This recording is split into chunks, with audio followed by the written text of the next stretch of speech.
created this video to show you what I mean by the data binder example I'm using for world languages. So this is the finished product of the world languages data binder.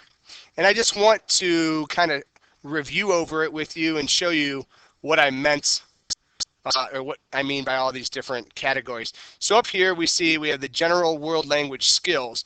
These would be skills that as a teacher I would want the students to display for each assignment that they do in my class or everything we do in class.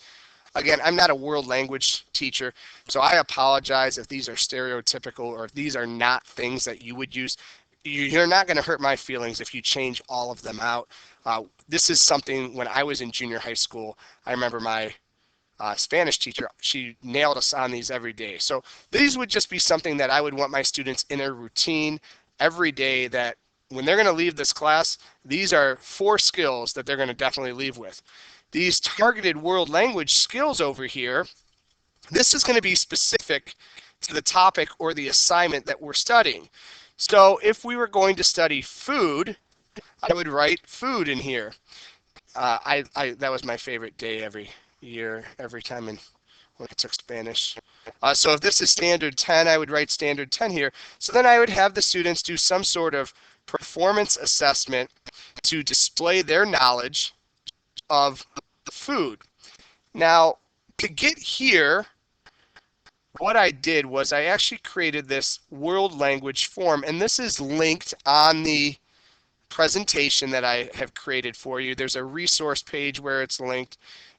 It's also linked on your world language slide. So for identification here, this is our major heading. We have 2 categories. We have the standard here and the topic here. Our next major category are general world language skills, and we see I listed 4 of them here. So that way I knew that there were 4 here in order to create this table. Now if I go back to here, there's targeted world language knowledge that I want the students to have about food. And these are probably going to come from what you expect and also from the standards. So maybe I would expect them to know about traditional ingredients. So students would have to display this knowledge in whatever way you want. Maybe they're cooking a dish for class, or maybe they're writing a paper about this, and they have to tell you what these traditional ingredients are. Maybe we're going to have rituals and meals. So for certain holidays, do they make certain meals?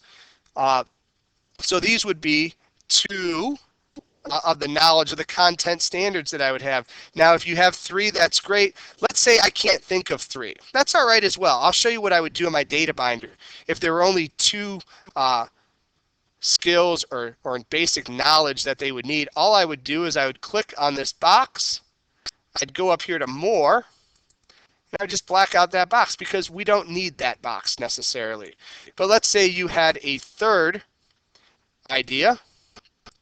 Maybe in your culture that you're teaching them about, they have certain cooking techniques that they use. Maybe they cook only over an open fire. So that could be your 3rd one as well.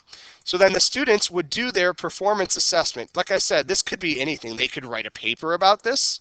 They could create the dish. I mean, they could have a cooking show that they videotape of themselves. I'm a social studies teacher, so we give a quiz. That's just what we do. So then I would give them a quiz score. My quizzes are only out of 5 points. I put more point of emphasis on the performance assessment. So then I would have them add up their total from the quiz and their total from the performance assessment. They would put their total there. They would figure out what their percentage is, and they would put that in there, and then they color code all of these boxes based on this row here. Then I do the same thing for the next topic, which might be dance. So notice up here, these are generic, 1st answer, 2nd answer, 3rd answer.